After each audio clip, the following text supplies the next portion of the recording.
Namo tassa bhagavato arahato sama sambuddhassa. Namo tassa bhagavato arahato sama sambuddhassa.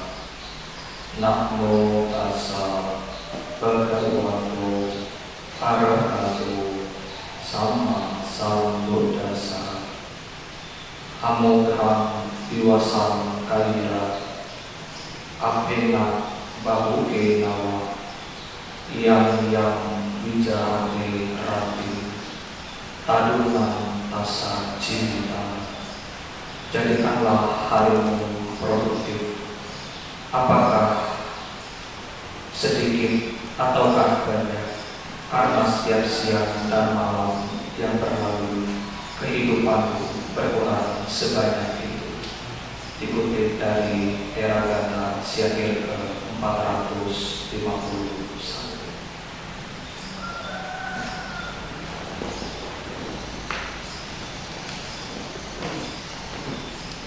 Kepada Rama wanita yang saya hormati, upacarika, pasaka, kasika, Bapak Ibu saudara-saudari yang berbahagia dan yang saya hormati, terimalah salam kasih di dalam nama Buddha Numbawena Sogi Guru. Namo Buddhaya. Sungguh berbahagia sekali saya bisa kembali, mungkin ke dua kali atau ketiga kalinya, ke wihara Dhamma Saudara di Solo yang tercinta ini.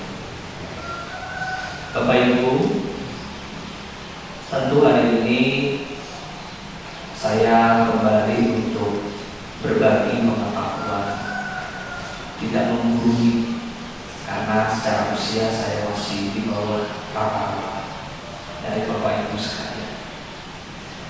Bapak Ibu yang berbahagia, perjalanan menuju ke Solo lumayan saya tempuh 14 jam di angan-angan, di awal-awal. Jadi mau terbang ke Solo saja harus mampir ke Pulau Dewata karena alasan bandara ditutup waktu itu, ada erupsi. Tetapi karena semangat menurut Bapak Ibu, sampailah juga ya, di Solo ini. Meskipun waktu hari pertama itu meditasinya tidak jadi ya, karena pengen sih meditasi bersama dengan Bapak Ibu ya, karena ada bencana alam yang tidak terduga, yang tidak terancam terjadi. Bapak Ibu, pada hari ini saya akan menyampaikan wejangan Dhamma terkait tentang cahaya kehidupan. Sederhana, tapi diharap bisa dipraktikkan. Tidak usah tinggi-tinggi Bapak Ibu, sulit untuk dicapai.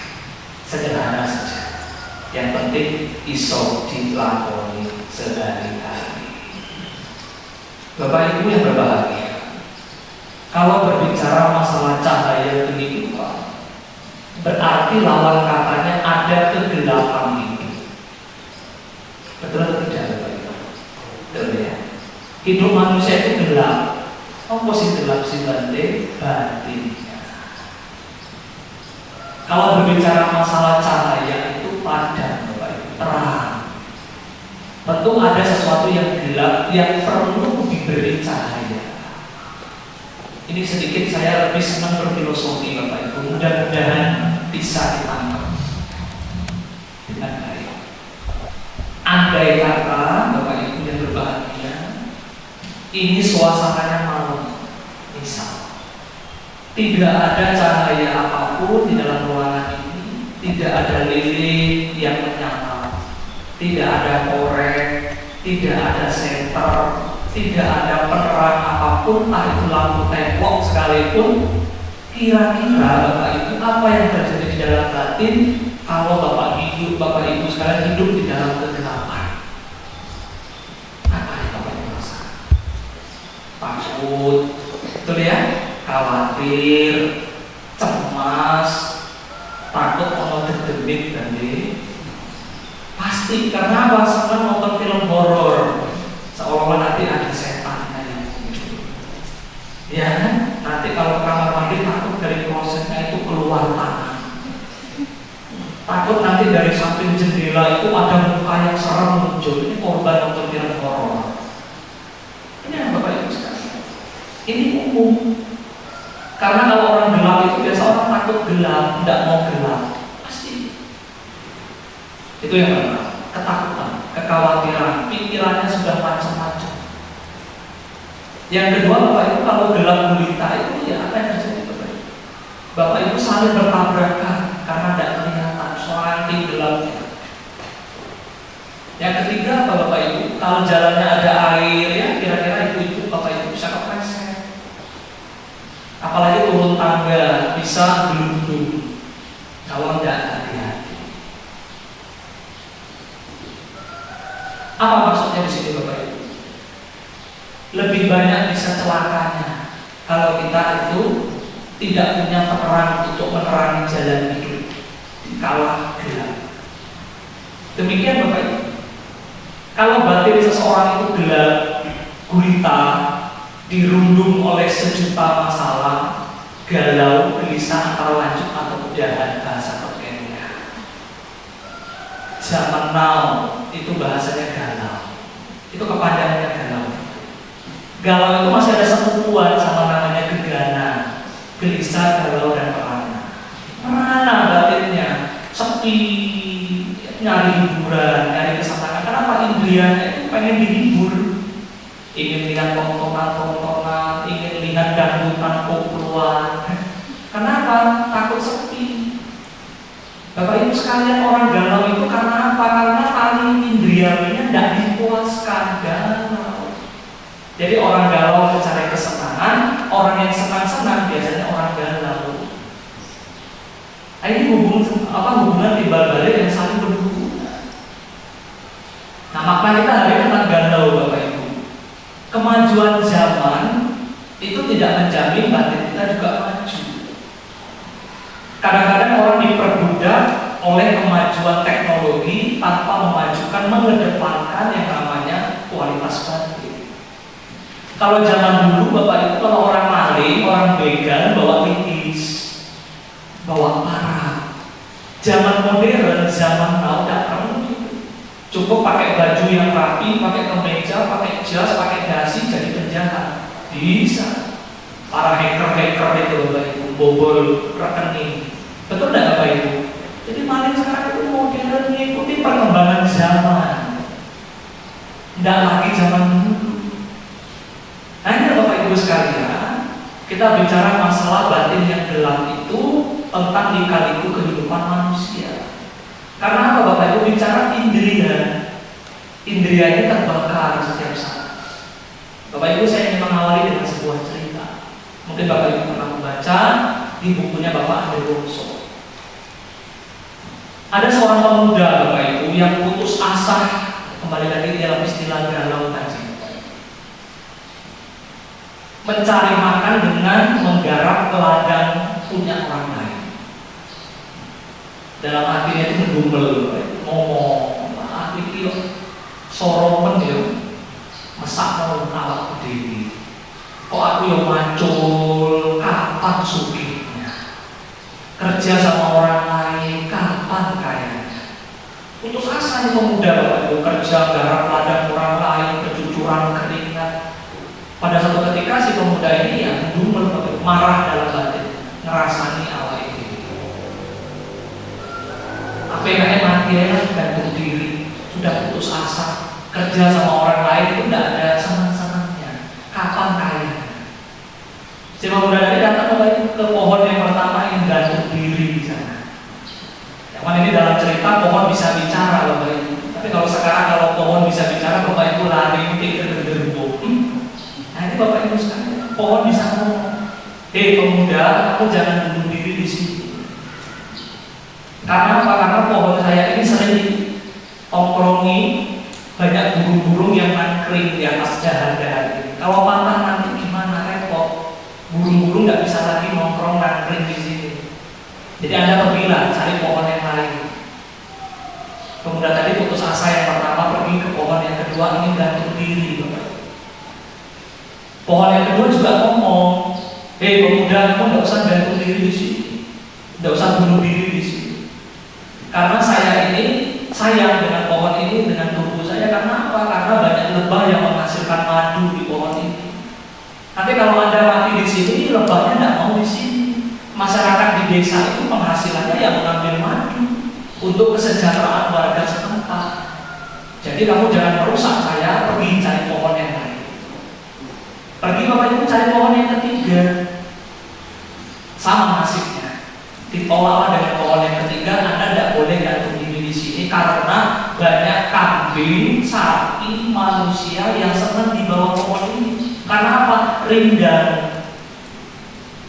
sejuk, nyaman, apalagi dibikin bubuk, enak Bapak Ibu, ya, bisa ngisis di sana, ya. Nah Bapak Ibu yang berbahagia, ternyata si pemuda tadi pergi dan merenung, ternyata pohon saja cinta dengan kehidupannya sendiri. Ya kok aku ini bodoh menyo, pengen bunuh diri karena aku ini tidak punya pengetahuan, tidak punya kebijaksanaan. Sehingga pemuda tadi merenung, sadar, dan bangkit berjuang dengan sungguh-sungguh menjadi orang sukses. Ini cerita yang pertama. Cerita yang kedua, bisa ambil dari artikel umum Bapak. Ada seorang pemuda berusia 24 tahun naik kereta api Bapak Ibu, numpak sepur dengan bapaknya. Ada pemuda-pemudi di sebelah tempat duduk mereka melihat keanehan si pemuda ini.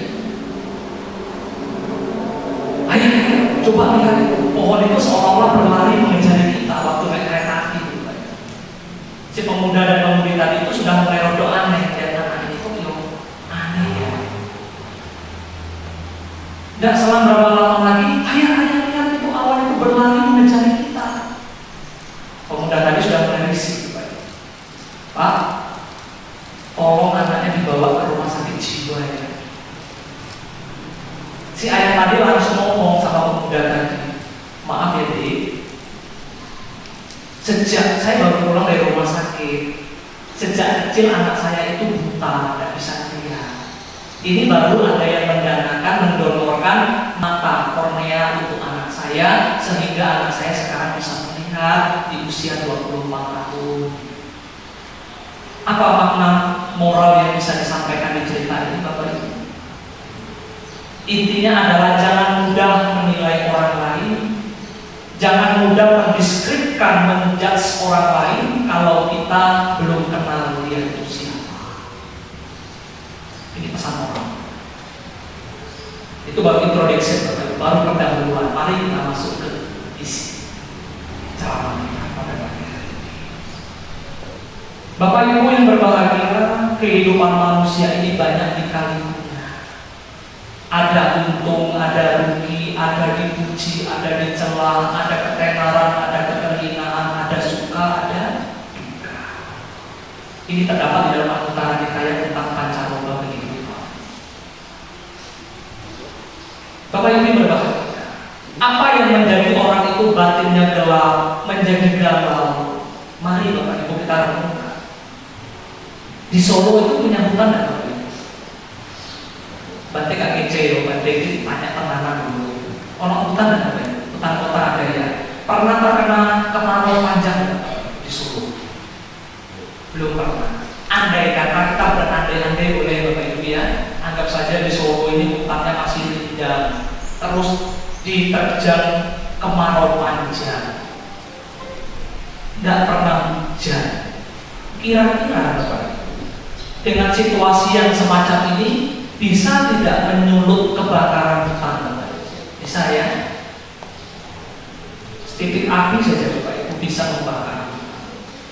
Pertanyaan saya Bapak Ibu, kalau hutan sejengkal itu mudah dan untuk dipadamkan, kalau kebakaran itu mudah ya, disiram air satu teko atau anak kecil mungkin suruh pipis di sono padam apinya.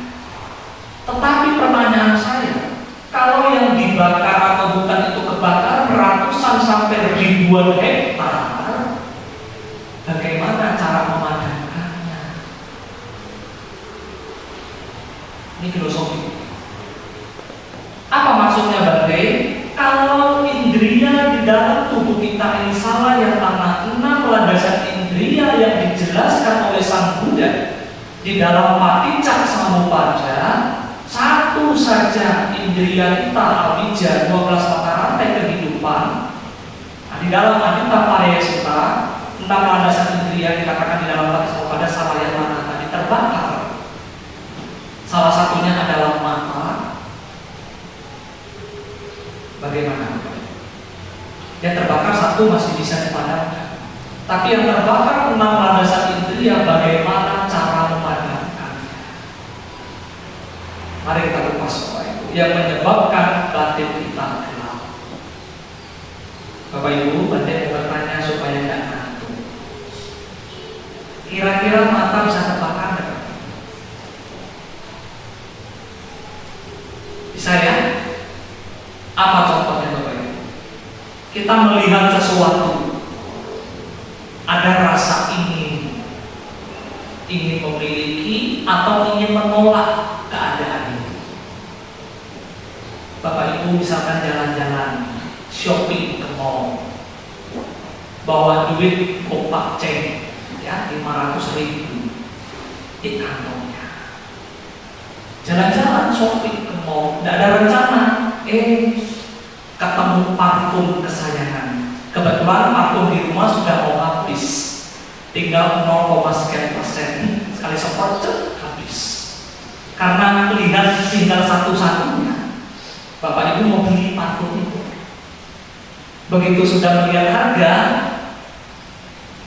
700.000 misalkan, sekali dikeluarkan uangnya cuma ada 500, bisa beli nggak Bapak?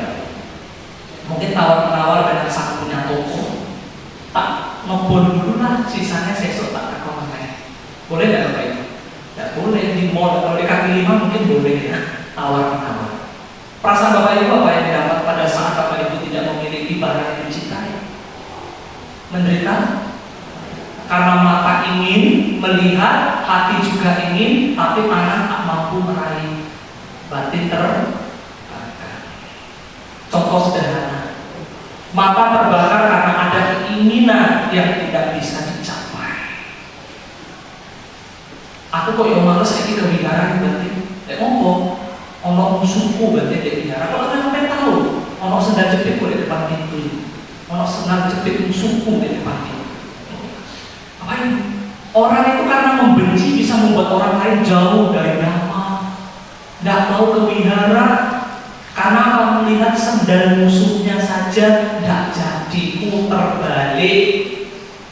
Ini contohnya di mana-mana, bukan di sini ya Bapak Ibu. Nanti takut siang saya tidak dikasih makan. Bapak Ibu yang berbahagia, ini banyak kasus-kasus yang demikian terjadi. Waduh, tidak jadi ke wihara. Kenapa? Melihat jubahnya Bante Ugasena meleleh-meleleh di jemuran. Bante Ugasena jahat, suka nyerengin wong. Aku tidak mau ke wihara, suka dimarahi sama Bante Ugasena. Buat jubahnya saja orang lari. Bapak Ibu sekalian, mata melihat saja bisa menyebabkan kebakaran. Sederhana tuh Bapak Ibu. Bagi kaum muda ingin naksir sama seorang wanita atau yang wanita naksir sama pria, wajar. Namanya juga cah ngokok Bante, kaum muda masih punya rasa suka. Nah pada saat mata melihat ini memiliki, begitu cinta ditolak, dukun bertindak. Nah Bapak Ibu berbahagia, ini juga duka melihat orang yang kita cintai ingin memiliki duka. Sang Buddha mengatakan berkumpul dengan yang dibenci duka, berpisah dengan yang dicinta pun duka. Kita bicara masalah mata Bapak Ibu. Pepatah mengatakan dari mata turun ke hati, maka cinta bersemi. Ini pepatah umum. Ternyata di dalam Buddhis juga sama. Dari mata melihat ada pasa, ada kontak, ada perasaan. Pasa pacaya weda. Betul atau salah Bapak Ibu? Betul ya? Dari kontak mata melihat ada perasaan, suka tidak suka muncul. Bagaimana kalau kita tidak bisa menyikapi perasaan kita Bapak Ibu? Jadi baper, jadi galau, gegana, gelisah, galau dan kerana habis berarti aku tak mundur lagi. Aku pasrah kalah cintaku. Galau. Nah, Bapak Ibu berbahagia. Ini masalah kita ngomong mata saja sudah sejuta masalah. Jangan nanti pulang-pulang Bapak Ibu ingat pesan Banti Uga Seto ngambil obeng dicongkel matanya. Gara-gara mata ini membuat duka. Tidak Bapak Ibu. Bukan mata yang salah, bukan objek yang dilihat salah, tetapi yang salah karena ada belenggu di antara. Belenggu bukan objek yang dilihat itu salah, bukan karena kita punya mata bisa melihat itu salah, bukan. Tetapi karena ada belenggu yang mengikat antara penglihatan dengan objek, itu yang dikatakan bukan.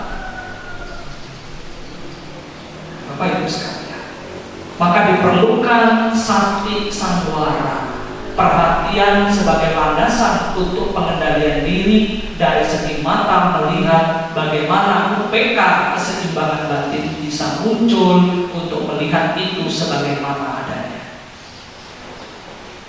Bukan dikatakan duka, bukan dikatakan kemelekatan, tetapi bagaimana bukan duka juga bukan kesenangan, tetapi netral. Itu penting. Sehingga cara kita menemukan cahaya kehidupan dari segi kita melihat dengan cara demikian. Yang kedua, indria telinga, mendengar. Kita dari mendengar saja kita masuk pasak, kontak perasaan juga bisa terasa. Maunya dipuji terus, gila pujian nanti tenangan jadi gila. Kalau pada saat orang lain sudah lagi tidak memuji. Bapak Ibu berbahagia. Sang Buddha mengatakan dalam Akhanaya Sutta Majjhima Nikaya, barang siapa yang mempraktekkan sila dengan baik, maka dia akan mendapatkan tempat kedudukan yang terhormat. Dia akan mendapatkan sanjungan pujian dari orang-orang kalau ia memiliki sila yang baik. Bapak Ibu berbahagia. Pertanyaan saya adalah, apakah di dunia ini orang tidak boleh dicela, tidak boleh dihina, tidak boleh difitnah? Apakah mungkin Bapak Ibu? Tidak. Sang Buddha guru para dewa dan manusia pun masih difitnah oleh cincang di tengah-tengah masyarakat. Apalagi kita yang masih putu jana, yang masih belum mencapai tataran tingkat Arya Pugala, Sang Buddha saja pun masih. Sehingga bagaimana Bapak Ibu, Sang Buddha mengatakan orang yang banyak omong aja dicela, orang yang tidak yang sedikit berbicara juga dicela. Apalagi Bapak Ibu duduk meditasi juga dicela. Meditasi lagi, kerja. Betul tidak Bapak Ibu? Orang diam saja dicela.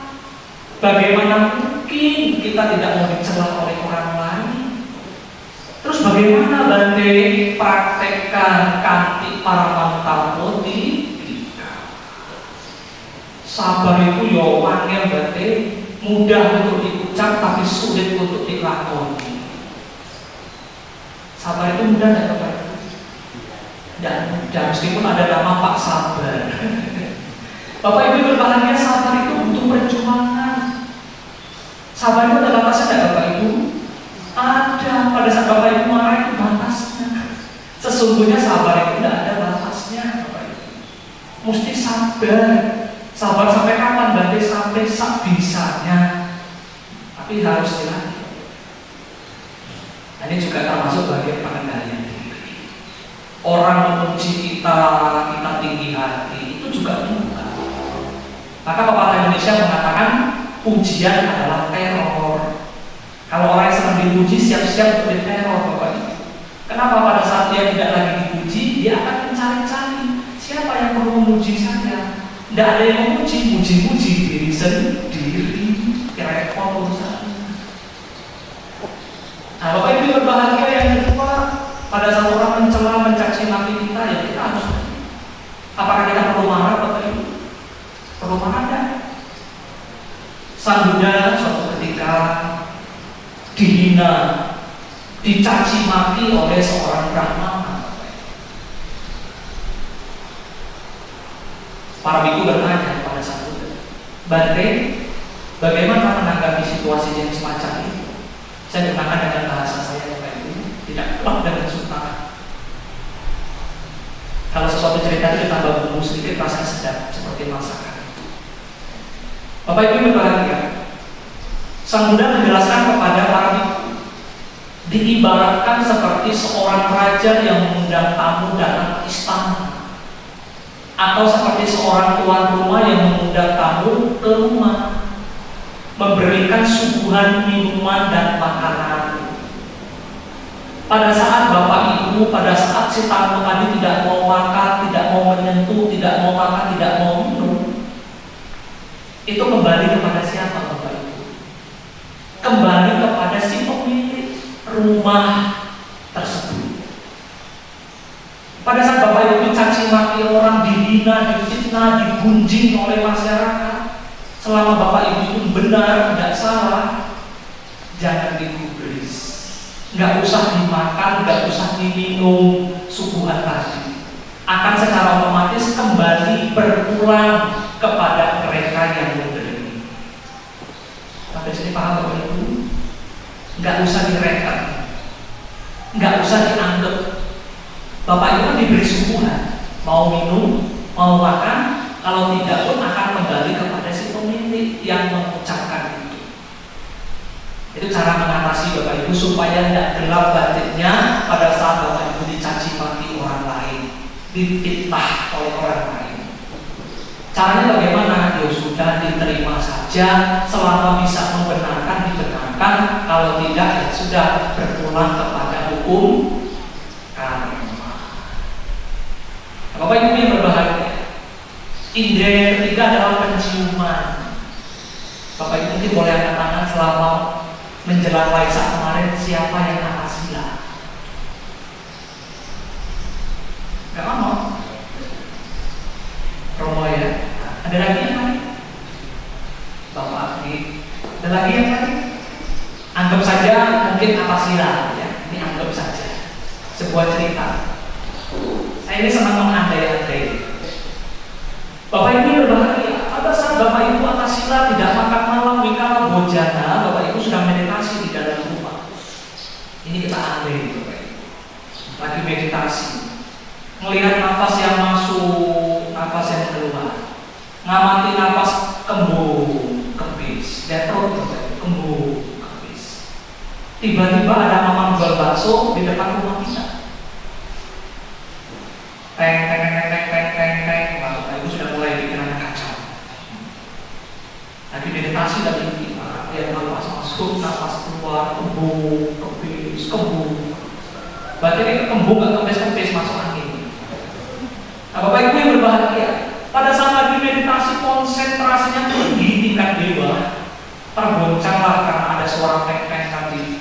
Tetapi tidak cukup sampai di situ, berperang batinnya pada saat aroma bakso tadi dibawa oleh angin, semilir, gelitik hidung kita. Apa yang terjadi Bapak Ibu? Objeknya berpindah kepada objek perut si cacing dan kotorannya, ya, sedang berperang, keroncongan, pengen makan.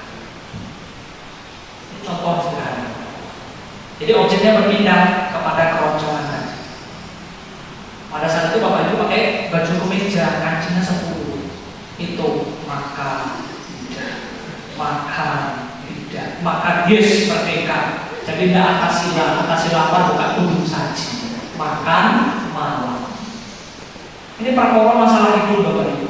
Mencium kalau batinnya tidak kuat, terbakar karena situasi, jadi makan malam. Enak-enak akasila, sang istri masak nasi goreng, dikasih bumbu terasi, oh aromanya enak kemana-mana. Apakah sang istri salah? Tidak, karena istri pengen makan. Apakah mama bakso tadi salah Bapak Ibu? Tidak, karena memang dia dagang nggak sengaja, kebetulan nongkrong di depan rumah kita. Apakah perlu kita usir, kita gebukin mama tukang baksonya? Tidak salah. Apakah karena kita punya hidung terus sambil jepitan baju ditutup hidungnya? Juga tidak. Tapi bagaimana karena punya belenggulah tadi yang membuat kita jadi batal untuk melanggar sila 6 wikala boja. Enak-enak meditasi misalnya Bapak Ibu. Mungkin Bapak Ibu pernah mengalami. Kalau di tempat saya di Batu itu dingin Bapak Ibu. Jadi meditasi atas silani sama merah buat tidak makan malam itu sore minum teh hangat. Meditasi, retreat Bapak Ibu.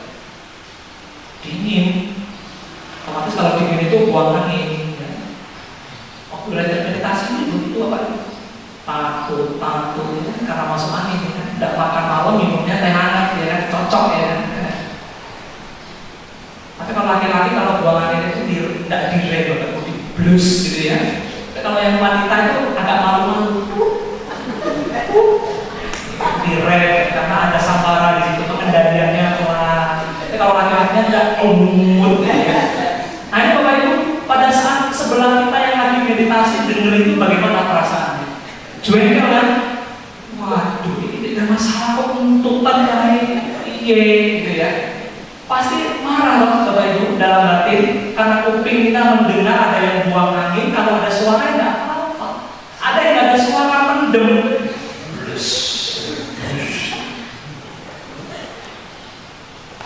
Enggak enak ruko, enak suara.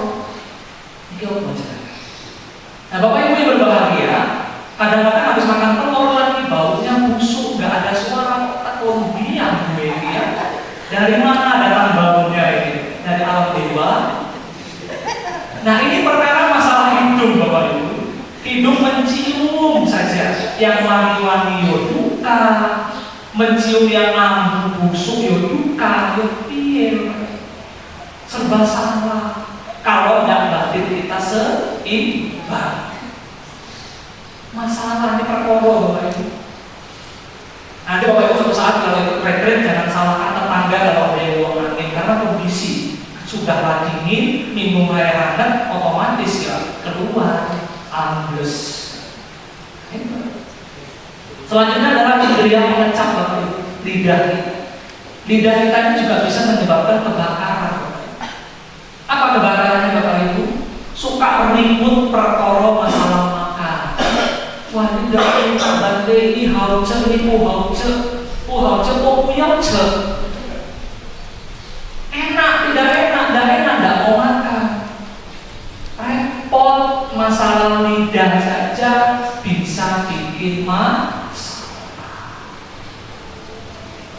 masalahnya ini Bapak Ibu. Makan itu kan hanya sebatas makan. Begitu turun dari kerongkongan itu tidak jadi apa-apa Bapak Ibu ya sehat, jadi penyakit, ujung-ujungnya bermuara keluar dari lubangnya. Makannya rame-rame jatuh, keluarinnya sendiri-sendiri, ngumpet-ngumpet, gak ada sejarahnya orang dipikir empak itu berjejer, buang, gak ada kayak Bapak Ibu ya, pasti malu buangnya sendiri-sendiri. Nah apa maksudnya Bapak Ibu? Kalau kita mau mempraktekkan Bapak Ibu, mau saya kasih resep Bapak Ibu mau gak untuk menangkal keserakahan dalam diri? Pengen gak Bapak Ibu? Pengen ya, kalau gak pengen tak bawa pulang ke Batu resepnya. Nah kalau mau Bapak Ibu tak kasih, Bapak Ibu catat ya, catat. Ini PR besok dipraktikkan. Syukur-syukur nanti siang. Bapak Ibu silakan angkat tangan yang punya makanan favorit siapa? Pasti semua punya ya, punya makanan favorit masing-masing. Ya Banti juga masih butuh masih pada makanan favorit, tapi rahasia. Nah Bapak Ibu yang berbahagia, Bapak Ibu siapkan makanan favorit Bapak Ibu masing-masing di rumah masing-masing. Setuju? Kalau setuju tak terusin. Setuju ya? Nah, kalau mandek ya tak mandek juga. Bapak Ibu yang kedua, setelah itu Bapak Ibu siapkan mangkok, piring, sendok, garpu yang bersih. Setuju? Setuju. Lanjut ya. Makanannya diambil sak sendok Bapak Ibu. Biar mulutnya masuk, kalau banyak-banyak kan masuk, sak sendok, masukkan. Setelah itu Bapak Ibu punya 30 kali tidak boleh ditelan. Setuju? 30 kali ya. Cuman kan Bapak Ibu ngomong ya, konsisten ya. Setuju ya? Oke. Sudah Bapak Ibu punya 30 kali, jangan ditelan. Setuju? keluarkan. Jangan disuapkan ke tetangganya, pegang sendiri. Diamati, dilihat, direnungkan, bercampur air lendir tadi, Bapak Ibu amati. Awalnya wow, makanannya hauce. Begitu ada perubahan hukum anicca yang bekerja di sana, duka muncul. Itu milik siapa, Bapak Ibu? Milik siapa? Ini tangan saya. Milik saya. Yang sudah kita runek, sudah kita kunyah sampai bercampur lendir, berubah bentuknya, duka muncul dan karena ada hukum anicca. Setuju Bapak Ibu? Setelah Bapak Ibu renungkan, Bapak Ibu masukkan lagi ke mulut, terang. Bapak Ibu, ternyata ini adalah meditasi ahara patikulasanya yang terdapat di dalam samatha bhawana. Ini praktik meditasi untuk menangkal keserakahan di dalam diri kita. Makan sehari 2 kali berarti camilannya 20 kali sama saja. Nah, Bapak Ibu, untuk menangkal keserakahan tadi, praktek tadi nanti akan mendapatkan kebijaksanaan, pengetahuan bahwa ternyata makanan itu pun menjadi sebab duka. Bapak Ibu, kita langsung masuk ke dalam indria jasmani kita yang kelima. Masih semangat Bapak Ibu? Mau pulang? Belum, sampai sore ya. Bapak Ibu yang berbahagia, tubuh jasmani kita ini pun ternyata kita sandang ini pun membawa duka, bisa kebakaran setiap saat. Ada lima dikatakan, perkara masalah makan, perkara masalah mata, perkara masalah telinga, perkara masalah ucapan, itu semua berulang kepada jasmani kita. Suka tidak suka kelihatan. Suka yang sayang, nggak suka yang dupa, mukul, membunuh, ya kan? Ini jasmani. Sebelum saya masuk ke jasmani, Bapak Ibu, saya lupa ada yang mau saya sampaikan. Saya yakin Bapak Ibu, kita semua di dalam ruangan ini kalau makan itu pasti memilah makanan yang sehat buat tubuh. Betul atau salah? Secara otomatis pun kita harus merenung. Setidaknya setelah kita memilih dan memilah makanan yang sehat buat tubuh, sepatutnya kita juga berpikir bagaimana makanan yang diolah dalam tubuh yang sehat ini mengeluarkan kata-kata kalimat yang sehat pula untuk orang lain. Jadi masuk ke dalam sehat, keluar juga harus sehat. Karena pepatah Indonesia mengatakan mulutmu adalah harimau. Banyak orang yang celoko masalah ucapan. Banyak orang yang jadi sukses juga karena ucapan.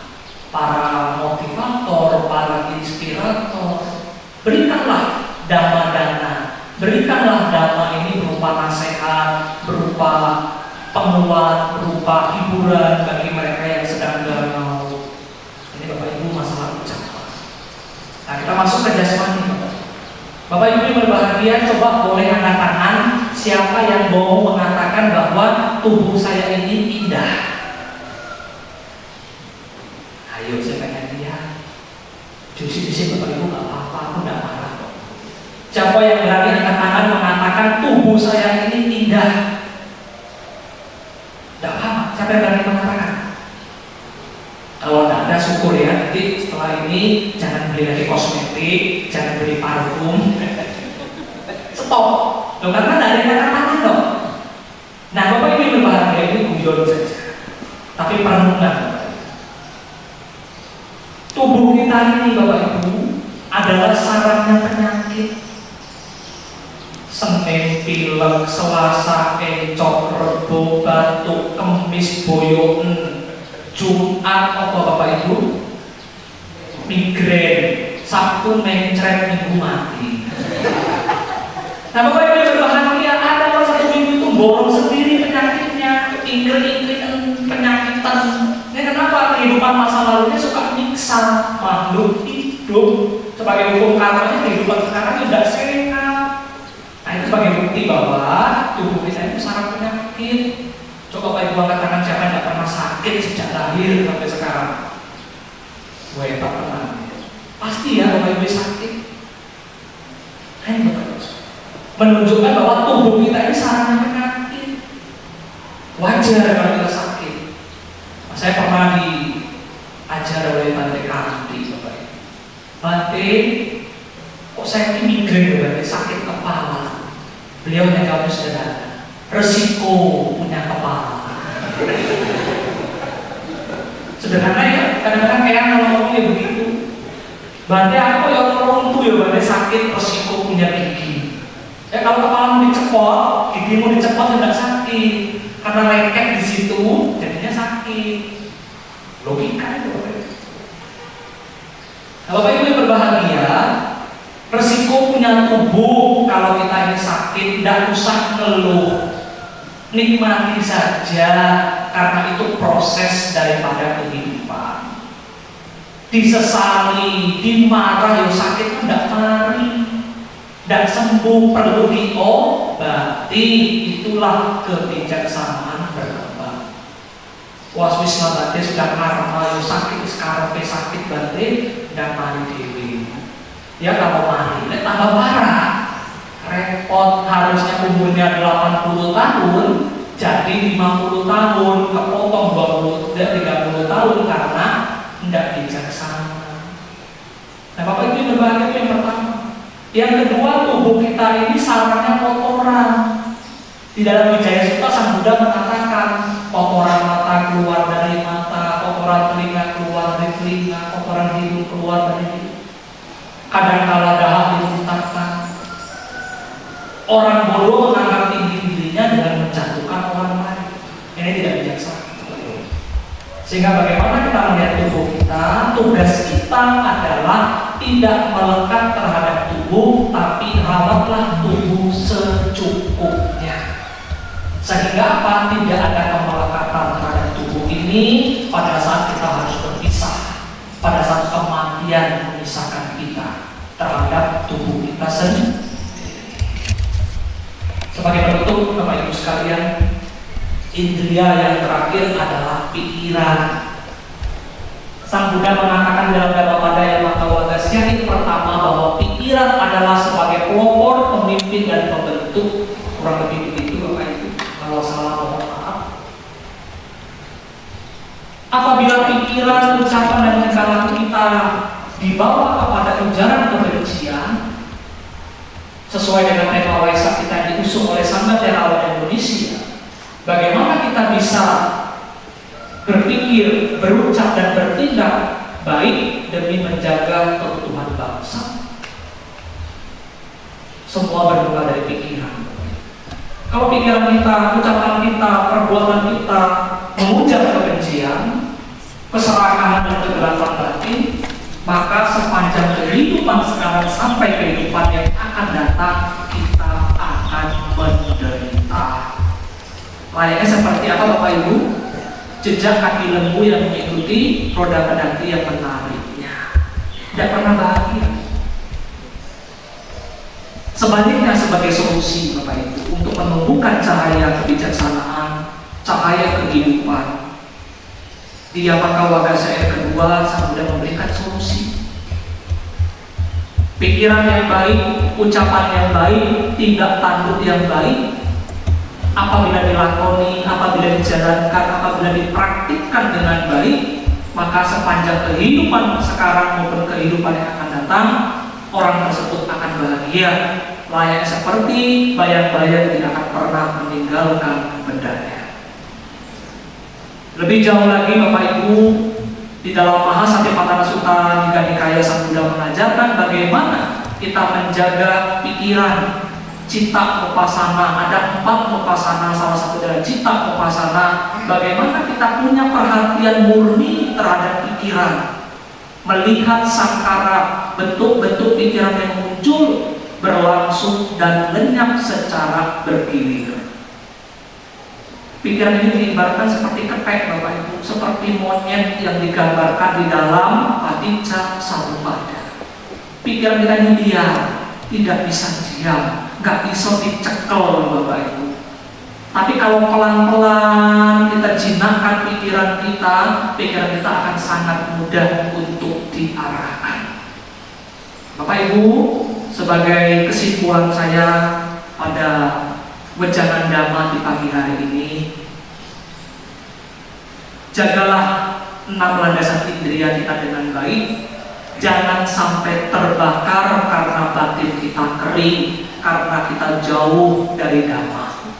Jalankan dana dengan baik, kemarlah berdana untuk mengikis kekikiran. Praktikkanlah sila untuk menjaga moralitas ini dengan baik. Kembangkanlah bawana untuk mengikis kilesa yang lebih halus di dalam diri, sehingga kita akan mendapatkan mindfulness, pandangan terang, atau wisdom, kebijaksanaan di dalam hidup ini. Sehingga Bapak Ibu, sebagai penutup saya ingin menyampaikan, rembulan matahari yang mampu bersinar menerangi dunia ini karena ia sudah lagi tidak ditutupi oleh awan hitam. Mentari dan rembulan tidak mampu memancarkan cahaya dan sinar yang terang karena tertutup oleh awan hitam. Demikian batin Bapak Ibu kita semuanya akan menjadi terang, akan bercahaya untuk menuntun hidup kita dan makhluk lain karena sudah lagi tidak ada kilesa di dalam batin ini. Selama kita belum mampu memancarkan cahaya terhadap hidup kita dan makhluk lain, berarti masih ada kilesa yang menutupi cahaya kehidupan di dalam hidup kita. Maka daripada itu, Sang Buddha mengatakan di dalam Mahaparinibbana Sutta Digha Nikaya, Waya Dhamma Sankara Apamadena Sampadena. Segala kondisi yang muncul akan mengalami kehancuran, maka daripada itu bangkit dan berjuanglah dengan sungguh-sungguh. Sekian dan terima kasih. Semoga Bapak Ibu maju dalam Dhamma, tetap semangat untuk belajar Dhamma. Semoga kita semuanya, semoga semua makhluk hidup berbahagia.